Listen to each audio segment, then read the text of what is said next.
Hello dear student, I am Sakshi Sharma from NIT Pharmacy Institute. Today I am going to teach you about the drugs which are mainly used to treat the Parkinson or the Alzheimer condition. So first of all we have to study what is Parkinsonism condition. If we talk about the Parkinsonism condition, Parkinsonism, it is a chronic progressive motor disorder, means these drugs are mainly related to the CNS. Okay, so these Parkinson, it is a chronic जो लंबे time तक रहती है, progressive जो बढ़ती रहती है, एक मोटर डिसऑर्डर कंडीशन है which is mainly characterise by the rigidity, tremor and bradykinesia. This is very important. Rigidity, tremor and bradykinesia, this is mainly produced in the parkinsonism state. Means जो हमारा stiffness हो जाती है, हमारी bones में हिलती नहीं है, ट्रिमर कॉज होता है हमारा, वो सब कंडीशन हमारी पार्किंसनिज्म में देखी जा सकती है. Okay, other symptoms which mainly include in the Parkinson, there is a excessive salivation will be there, saliva बहुत ज़्यादा सिक्रीट होता है.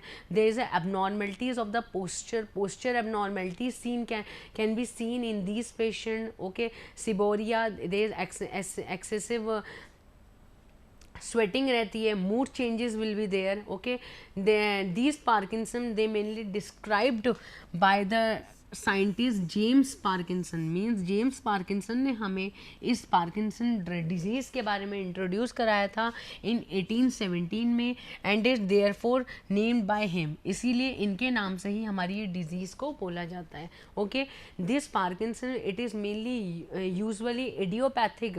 पार्किंसंस में there is a degeneration of the nigrostriatal neurons which are mainly present in the basal ganglia. These nigrostriatal neurons, there is a degeneration of these nigrostriatal neurons will be there, due to which there is a dopaminergic. Dopamine की हमारी body में क्या होती है, deficiency हो जाती है, जिसकी वजह से हमारा पार्किंसन देखा जा सकता है पेशेंट में, due to the deficiency of the dopamine receptor. Now what is Parkinson? I have told you that the Parkinson में क्या होता है, हमारा डोपामीन की डेफिशिएंसी हो जाती है. Means there is the balance between the inhibitory, as you all know that the dopamine, it is a inhibitory neurotransmitter and the cholinergic, it is a excitatory neurotransmitter. तो Parkinson में क्या देखा जाता है, there is a imbalance between the dopamine and the cholinergic neurons. Means in दोनों के बीच में हमारा क्या होता है, imbalance कॉज हो जाता है हमारा, जिसकी वजह से पार्किंसंस में कॉज होता है हमारा. ओके, इन दोनों की हमारे उसमें डिस्टर्बेंस कॉज हो जाती है हमारी इनिबिटरी में और एक्साइटेटरी न्यूरोट्रांसमीटर में. Okay, dopamine, if you talk about the dopamine it is mainly synthesised in the dopaminergic nerve terminals which is mainly act on the dopamine receptors. Dopamine receptors जो मैंने आपको बताया था, they are various subtypes of the dopamine from the D1 to D5. तो हमारा Parkinson's में क्या होता है, हमारा ये जो डोपामीन रिसेप्टर्स होते हैं हमारे, और जो डोपामीन की जो सिंथेसिस होती है हमारी, वो हमारी क्या होती है, हमारी डिक्रीज हो जाती है in the Parkinson due to the imbalance of the excitatory and the inhibitory neurotransmitter. And there are, I have told you, there are 5 subunits of the dopamine from D1 to D5 of the dopamine receptor, and all types are present in different parts of the brain. ये मतलब ये हमारे जो D1 to D5 receptors होते हैं हमारे, they are mainly present in the brain, but striatum is rich in, जो striatum part होता है हमारा वो रिच होता है हमारा D1 और D2 सब टाइप में. मतलब D1 और D2 सब टाइप्स जो हमारे रिसेप्टर प्रेजेंट होते हैं मेनली वहाँ हमारे स्ट्रेटम जो ब्रेन का पार्ट होता है वहाँ पे हमारे प्रेजेंट रहते हैं. Okay, this is a pathophysiology. What is the causes of these Parkinson? If you see this picture, you will see that this is the stratum part. Stratum part, I have told you that this is rich in the D1 and the D2 receptor. तो हमारा क्या होता है, जो सबस्टेंटिया Niagara part होता है हमारा, इसमें क्या होता है, नॉर्मल कंडीशन में अगर आप लोग देखो तो हमारा बैलेंस क्रिएट रहता है हमारा डोपामीन और एसिटाइल कोलिन के बीच में.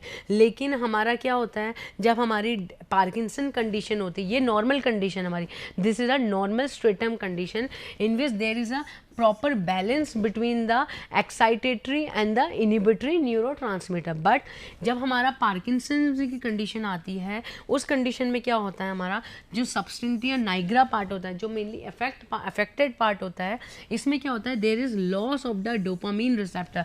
जो डोपामीन रिसेप्टर्स होते हैं उनका हमारा क्या होता है, लॉस हो जाता है. There is decrease in the dopamine neurons और dopaminergic neurons in the substantia nigra part, and this mainly produces the condition called Parkinsonism. Okay, and इसको ट्रीट करने के लिए हमारा क्या होता है, हमारे बहुत सारी ड्रग्स दी जाती हैं हमारी, जैसे एमेंटाडीन दी जाती है, डोपामीन एगनिस्ट दी जाती है. डोपामीन एगनिस्ट क्या करेगी हमारे, they will increases the dopamine dopaminergic in the neurons at the receptor side. MAO B inhibitors और कॉम्प्ट इनिबिटर्स दिए जाते हैं हमारे. एंटी कोलिनर्जिक, बिकॉज क्या होता है हमारा, एक हमारा इम्बैलेंस क्रिएट हो, मतलब हमारा इम्बैलेंस क्रिएट हो रहा है हमारा किसके बीच में, डोपामीन और एसिटाइल कोलिन के बीच में. डोपामीन का लेवल कम हो रहा है हमारा, इसीलिए हमारा क्या होता है, एंटी कोलिनर्जिक ड्रग्स भी हमारी इसमें दी जाती है ट्रीट करने के लिए पार्किंसन की कंडीशन को. Now if we talk about the anti-Parkinson's drugs, anti-Parkinson drugs can only help to alter alleviate the symptoms or improve the quality. They mainly used to increase or improve the quality of the life, and there are mainly two strategies for the treatment of this Parkinson. First one is the either you will enhance the dopamine activity, या तो dopamine की activity बढ़ा दो. Dopamine की activity बढ़ेगी, ultimately हमारा क्या होगा, पार्किंसन कंडीशन से हमारा रिलैक्स हो जाएगा. ओके, क्वालिटी हमारी लाइफ की क्या होगी, इंक्रीज हो जाएगी. डोपामीन, क्योंकि डोपामीन की हमारी कमी होती है, तो डोपामीन को ही एनहेंस कर दो, एक्टिविटी डोपामीन की इंक्रीज कर दो.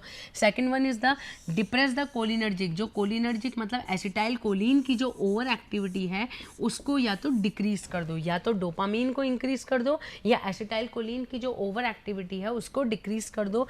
दीज टू कंडीशन और these two strategies are mainly use to treat the condition of the Parkinson. Okay, now if we talk about the classification, what are the various drugs which are mainly used to treat the Parkinson's condition? For they are mainly categorized into two categories. First one is the drug mainly affect the brain dopaminergic system. Second one, drug affecting the cholinergic system. Okay, first one, the drugs which comes under the category of drug affecting the dopaminergic system, in which there is dopamine precursor will be there, dopaminergic agonist will be there, peripheral decarboxylase inhibitor will be there, MAO inhibitors will be there, COMT inhibitors. These drugs comes under the category of the drugs which mainly affect the dopaminergic system. Okay, second one is the drug which mainly affect the cholinergic system, means the drugs which are anticholinergic. These are the central anticholinergic drugs or the antihistaminic drugs will be there. Okay, now first one is the dopamine precursor. Dopamine precursor, as we all know, dopamine precursor is the main drugs which can be given as a dopamine precursor is the levodopa. Second one is the dopamine agonist. As the name indicate, dopaminergic agonist, मतलब जो dopamine की efficiency को बढ़ा देगा, dopamine के डोपामाइनर्जिक neurons को हमारा increase करेगा, एगनिस्ट की तरह काम करेगा. These are bromocriptine, the drugs are dopaminergic agonist. Third one is the peripheral decarboxylase inhibitor. Okay, the drugs are mainly given as a peripheral decarboxylase inhibitors are carbidopa, benserazide. These are the drugs. Now the fourth one drugs are the MAO-B inhibitors. MAO-B are the selazonine, rasagiline. These are the drugs which mainly given as a antidepressant drugs. COMT inhibitors, entacapone or tolcapone. These are the drugs which comes under the category of COMT inhibitors. Now this completed the drug affecting the brain dopaminergic system. Second one is the drug affecting the cholinergic system, in which we are mainly given the two drugs. First one is the central anticholinergic drugs, in which there is a trihexyl phenydyl benzatropine drugs mainly given. Second one is the antihistaminic. In antihistaminic we are mainly given the drugs are promethazine. Okay, Now first one is the dopamine agonist. We will talk one by one all the classification or all the drugs. First one is the dopamine precursor. As the name indicate, dopamine precursor मतलब जो dopamine की efficiency को बढ़ा देगा. The drugs which mainly comes as the levodopa. Okay, levodopa, it is a drug which is it is a pro drug. Okay, pro drug है हमारी एक levodopa which is converted to dopamines ion in the body. जैसे ही वो हमारी body में जाती है, it will get converted into dopamine में कन्वर्ट हो जाती है. Levodopa it will easily crosses the blood brain barrier. जो हमारा BBB पार्ट होता है, blood brain barrier part, this levodopa they will easily crosses the blood brain barrier and it is taken up by the surviving जो निग्रोस्टेटियल neurons होते हैं, वहाँ से इसको टेकन अप किया जाता है हमारा, and it is converted to dopamine in the dopaminergic neuron. जैसे हमारी स्ट्राइटम रीजन में आती है levodopa, it will get converted into dopamine. Dopamine में हमारी ये कन्वर्ट हो जाती है. What is the mechanism of action? If we talk about the mechanism of action of levodopa, about 1% of the drug it will crosses the blood brain barrier. blood brain barrier को 1% of the drug he cross कर पाती है हमारी. It will reaches the CNS part में हमारी वो पहुँचती है. It will stimulate the dopamine, जो dopamine receptor है उसको stimulate करती है हमारी and clinical improvement दिखाती है. The main side effect or we can say that the drugs का जो हमारा levodopa का हमारा main जो इफेक्ट वो रहता है वो ये रहता है कि 99%, क्योंकि हमें यहाँ से ही पता चल रहा है 1% जितनी हम लोग, अगर हम लोग जो ड्रग लेते हैं वो ऑलरेडी हम लोग 100% ही हम लोग मान के चलते हैं हम लोग ड्रग ले रहे हैं, लेकिन उसमें से only 1% of the levodopa it will crosses the blood brain barrier. उसमें से जो 99% जो लीवोडोपा होता है वो हमारा मेटाबोलाइज जो आता है हमारा पेरिफेरल टिश्यू में.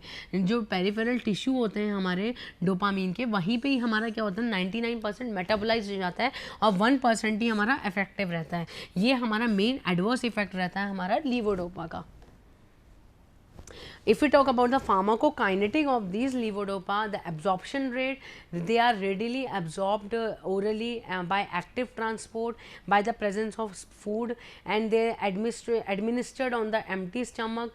empty stomach में ही हमारी दिया जाता है हमारा levodopa.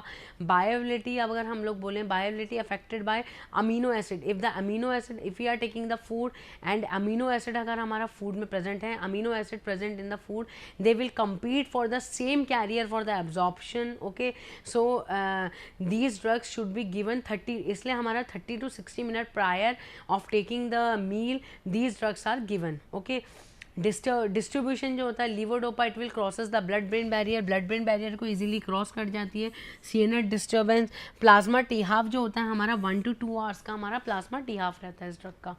एडवर्स इफेक्ट की अगर हम बात करें लीवोडोपा की, it will produce the GIT manifestation. GIT disturbance cause करता है. GIT में हमारा क्या करता है anorexia condition, nausea, vomiting condition, क्योंकि हमारा क्या होता है जो D2 रिसेप्टर के स्टिमुलेशन की वजह से हमारे ये इफेक्ट आ रहे हैं. CTZ में हमारा स्टिमुलेट हो रहा है कीमो रिसेप्टर ट्रिगर जोन, और कीमो रिसेप्टर ट्रिगर जोन अगर स्टिमुलेट होगा it will induces the vomiting. Vomiting हमारी प्रोड्यूस होगी. सेकेंड वन टॉलरेंस में डेवलप. इसको ड्रग को लेने से टॉलरेंस में हमारी डेवलप हो जाती है. But if nausea and vomiting persist the anti emetic are given. अगर हमारा नोजिया और परसिस्ट, अगर नोजिया या फिर वॉमिटिंग हमारा किसी पेशेंट में सीन हो रहा है, so anti emetic can be given to those patient. Okay, example domperidones, because domperidone these are the D2 antagonist and does not passes. These drugs do not causes the blood brain barrier, and if the patient is mainly persisting the vomiting and the nausea condition, by using these levodopa, these domperidone can be given. Constipation and bleeding can be seen in this patient. The effect which is seen in the CVS में हमारा क्या होता है postural hypotension condition हो जाती है. there is decrease in the tension और there is decrease in the central sympathetic flow हमारा decrease हो जाता है. और tachycardia due to by the stimulation of beta 1 receptor के stimulation की वजह से, because beta 1 as we already know, beta 1 by the stimulation of the beta 1 it will increases the force of contraction. force of contraction को बढ़ाएगा mean cardiac output बढ़ेगा, हमारा heart rate increase होगा. So these levodopa they main produces the tachycardia effect. Tachycardia effect produce करती है, hypertension हो जाता है हमारा ऑकर इन द. अगर हम लोग if you are taking large dose of these levodopa, they will mainly produces a hypertensive condition. Other adverse effect which can be seen by taking these levodopa is the alteration of the smell can be seen, taste sensation change हो जाते हैं, there is a abnormal movement, facial tics can be seen. Now the second drug category which we have to study is the peripheral decarboxylase inhibitor. As the name indicate, क्योंकि हमारा levodopa क्या करता है, only 1% of the drug is mainly crosses the blood brain barrier. 99% जो हमारी drug होती है वो क्या करती है, हमारी peripheral decarboxylase हमारा जो एंजाइम होता है उसको मेटाबोलाइज कर देता है. तो उसकी वजह से हमारा कहता है levodopa को जनरली हम लोग कॉम्बिनेशन में देते हैं हमेशा कार्बिडोपा के. levodopa are always given in the combination of the carbidopa because carbidopa and benserazide जो ड्रग्स होती हैं हमारी, ये इनिबिट करती हैं हमारी पेरिफेरल डीकार्बोक्सिलेशन को. मींस इसका मेटाबॉलिज्म नहीं हो पाता हमारा. अगर मेटाबॉलिज्म नहीं हो पाएगा हमारा तो लीवोडोपा क्या होगा, जिसकी वजह से लीवोडोपा का क्या होगा, ज़्यादा से ज़्यादा 1% ना पहुँच के वो ज़्यादा से ज़्यादा ड्रग क्या होगी, हमारी ब्लड ब्रेन बैरियर को क्रॉस करेगी और हमारी उतनी ज़्यादा एफिशिएंसी इंक्रीज होगी. एडवांटेजेस क्या क्या होते हैं हमारे, because this is very important combination levodopa plus carbidopa. carbidopa और levodopa का बहुत इंपॉर्टेंट कॉम्बिनेशन होता है. और क्या एडवांटेजेस हो सकते हैं, some of the major advantages which can be seen by combining these drugs are they will reduces the dose of levodopa की डोज कम हो जाती है हमारी बाय रिड्यूस 75% लीवोडोपा की डोज कम हो जाती है. रिस्पॉन्सेज टू लीवोडोपा अपीयर, जो रिस्पॉन्सेज होते हैं हमारे levodopa they can be seen earlier. Some of the side effects like vomiting, tachycardia, they can be largely reduced by combining these drugs. And pyridoxine does not interfere with the treatment. pyridoxine हमारा interfere नहीं करता है इसके treatment में. Dopamine agonist भी हमारे, जैसे मैंने आपको बताया था, I have already told you that dopamine agonist the bromocriptine drugs can be given. Okay, these dopamine agonist they are the alternative to levodopa and they will act on the these drugs mainly act on the striatal dopamine receptors में हमारे act करता है in the advance patient and they do not require, इनको कोई भी enzymatic conversion की जरूरत नहीं होती है. हमारे दो डोपामीन एगनिस्ट होते हैं. ब्रोमोक्रिप्टीन आर्गेट एल्कलॉइड डेरिवेटिव होता है. दे do not require any enzymatic conversion to the active metabolite. They have a longer duration of action if we compared it with the levodopa. They have a maximum duration of action and they will prevent the motor complications. Some of the motor complication can be prevented by using this bromocriptine. If we talk about the mechanism of the bromocriptine, they have partial D1 agonist. Okay, they have a strong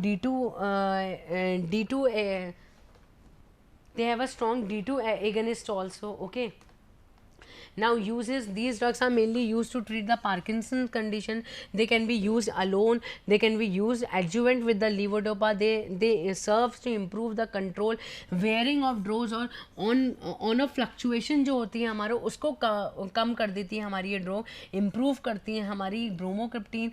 they mainly used in suppression of lactation, safer than oestrogen से safer होती है हमारी bromocriptine. Acromegaly condition और ACTH dependent tumours में भी हमारी bromocriptine use होती है. एडवर्स इफेक्ट क्या होते हैं हमारे ब्रोमोक्रिप्टीन के, हेल्यूसिनेशन कॉज करती है, वॉमिटिंग एंड द कन्फ्यूजन में भी cause by using this bromocriptine. Now these are some of the anticholinergic drugs which can be given. क्योंकि इससे पहले वाली जितनी भी drugs, the drugs which we studied earlier, they mainly act on the dopamine. They will increases the dopamine efficiency. Okay. Now these drugs are the anticholinergic drugs. They mainly decreases the acetylcholine activity. Okay, first one is the central anticholinergic drugs. Okay, these are the only drugs which are mainly effective in drug induced Parkinson's में हम लोग इसको use करते हैं.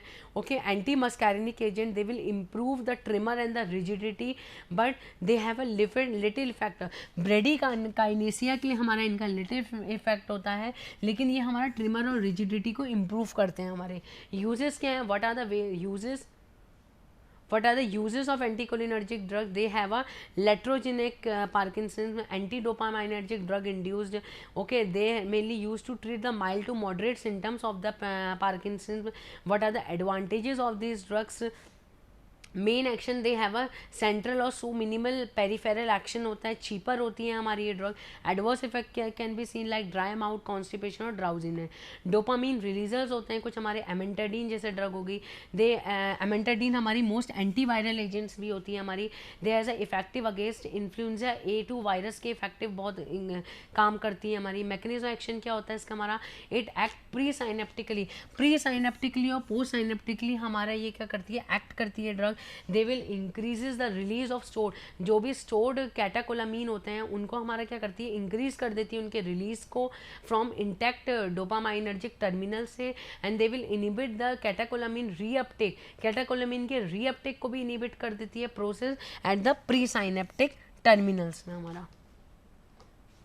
एमेंटाडीन हमारा क्या होती है? हमारे यूजेस क्या अगर हम पढ़े? Only in milder cases monotherapy में हम लोग यूज़ कर सकते हैं. सप्लीमेंट होती है हमारी levo, we can be used as a supplement for the levodopa. It mainly use to suppress the motor fluctuation और the abnormal movement. Side effect, if we talk about the side effects, insomnia, dizziness, confusion may be there. Okay, MAO-B inhibitors, two different type of MAO are MAO-B, MAO-A and MAO-B. You have already known MAO-B is mainly responsible. They are the most for the oxidative metabolism of the dopamine. Example is selazonine. They have a prolonged T-half. Okay, they will increases the anti-Parkinsonism effect. They will decreases the on-off wearing phenomena. COMT inhibitor, tolcapone and the entacapone, they will inhibit the peripheral metabolism of the levodopa by inhibiting the COMT enzyme. They will increases the viability of the levodopa. levodopa की viability को increase करेगा, ultimately हमारा Parkinson के effect होंगे हमारे कम हो जाएंगे. Tolcapone, they will crosses the blood-brain barrier and enhance the ability of the levodopa. Adverse effect are diarrhea, dyskinesia, sleep disturbance. Now for second one is the Alzheimer disease. Alzheimer disease is also a neurodegenerative disease which is mainly characterized by there is a progressive impairment or the memory loss will be there in the patient, or accumulation, there is a accumulation of A beta initiated inflammation will be there. Inflammatory mediators like IL-1, inflammatory mediators 6, they can be produces in the Alzheimer disease, ultimately leads to apoptosis. Apoptosis means the cell death. This is a condition in the normal brain and this is a condition in the Alzheimer. In Alzheimer where there is a shrinkage of the hippocampus area will be there and there is a AB plaque generation हो जाती है हमारी Alzheimer disease में हमारा. That's why it is a neurodegenerative disease. अगर हम लोग classification की बात करें तो cholinesterase inhibitor, tacrine, rivastigmine, nootropics agent, piracetam, NMDA receptors होते हैं हमारे, मिमेंटीन, अदर्स में हमारे जो जिंको बिलोबा ड्रग्स हमारी आ जाती हैं. NMDA receptor antagonist memantine, this is mainly use as a monotherapy and a combination with donepezil के साथ यूज की जा सकती है. अल्जाइमर डिजीज में इसका क्या मैकेनिज्म रहता है हमारा? They will block the NMDA receptors को हमारे ब्लॉक करती है and they will prevent the glutamate induce excitatory effect जो होते हैं उसको कम कर देती है. If you talk about the pharmacokinetic of these receptors, they are well absorbed after oral administration. Absolute bioavailability 90% की होती है. Adverse effect if you talk about the insomnia, hallucination, depression can be seen. Second one is the cholinesterase inhibitor. The drug which mainly comes under the cholinesterase, the tacrin. It is a centrally acting cholinesterase inhibitor. Mechanism of action of these tacrin, it will enhance the cholinergic transmission. It will increases the cholinergic transmission in the brain. Okay. Adverse effects are nausea, vomiting, abdominal cramps, diarrhea, hepatotoxicity can be seen in the patient. Nootropics are the drugs which mainly improve the memory or the cognition state. That's why these drugs are also known as the cognition enhancer. The drugs which mainly comes under nootropics are the pyracetam होती है हमारी. It is a nootropic agent and it is thought to protect the cerebral. These drugs mainly used to protect the cerebral cortex from hypoxia and they will improve the learning because हमारा क्या होता है Alzheimer disease में learning और memory हमारी कम हो जाती है. So these nootropic drugs they will improve the learning and the memory. जो डिमेंशिया की कंडीशन होती है उसको इम्प्रूव करती है हमारी.